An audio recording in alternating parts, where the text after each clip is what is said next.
Bonjour à toutes et à tous, je suis ravi de vous retrouver pour une nouvelle vidéo. On continue sur les foires au vin et cette fois-ci pour les personnes qui vont de toute façon aller aux foires au vin dans les grandes surfaces parce que ils ne connaissent souvent pas grand-chose au vin, ils n'ont pas un budget extensible, c'est pas un problème, on est là pour les aider et leur donner l'envie d'avoir accès peut-être à des vins au fur et à mesure qui offrent un peu plus de plaisir. Pour les aider, l'idéal c'est effectivement déjà de bien respecter vraiment 3 conditions essentielles pour réussir les foires au vin, ou tout du moins pour ne pas se faire avoir. Première chose est préparer la foire au vin. Une foire au vin, ça se prépare. Vous ne connaissez rien en vin, vous n'êtes pas super à l'aise, il n'y a pas de conseiller, il n'y a pas de conseil en grande surface. Vous allez être livré à vous-même. Forcément, la grande distribution, elle a l'art absolu de pouvoir justement vous faire acheter des produits dont vous n'avez pas forcément besoin, par le biais des promos, des clinquants, des lumières. C'est leur travail, ils le font très bien. En grande surface, on n'achète pas un produit, on achète un prix. Et ça, on le sait. On peut trouver des produits de qualité, à peu près de qualité en grande surface, mais pour cela, il faut mettre le prix. Alors, pour le cas des foires au vin, préparer sa foire au vin, ça veut dire que quelques jours avant, vous avez pris les catalogues, vous êtes renseigné sur Internet, parce que le catalogue, vous ne l'aviez peut-être plus en papier, mais sur Internet, vous avez forcément reçu par mail le catalogue. Vous allez voir sur le site de l'enseigne que vous visez et vous allez chercher pendant peut-être une heure. Ça prend peu de temps, c'est vrai, mais cherchez déjà le type de vin qui vous plaît. Donc pour ça, la préparation se fait déjà avec les catalogues. Vous regardez exactement ce dont vous avez besoin.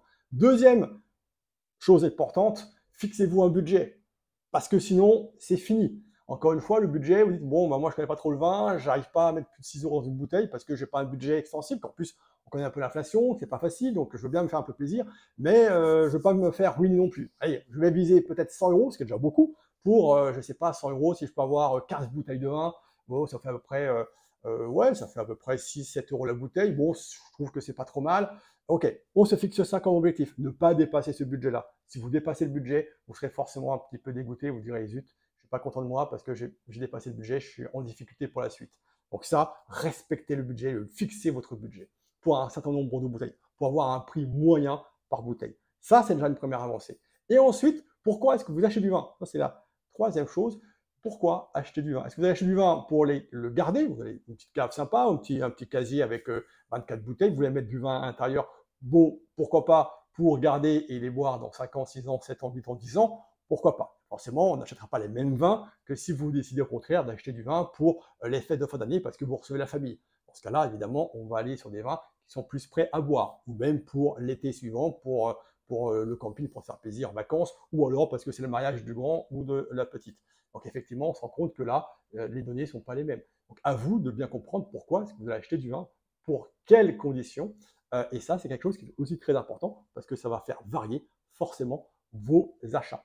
Enfin, bien sûr, une fois que vous avez ciblé ça, il est important de vous rendre dans la foire au vin dès que possible parce que les meilleures affaires, entre guillemets, se font le premier jour.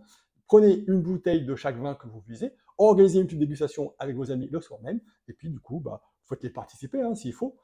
Et puis comme ça, vous goûtez les vins, et les vins que vous avez préférés, vous les rachetez le lendemain pour être certain que les vins que vous achetez sont effectivement les vins que vous avez aimés au préalable à la dégustation. C'est très important. Voilà, j'espère que ces quelques conseils, ces précieux conseils vont vous permettre de vous aider si vraiment vous avez envie d'aller en grande surface dans les foires au vin pour acheter vos vins. En tout cas, je vous dis à très bientôt pour de prochaines vidéos.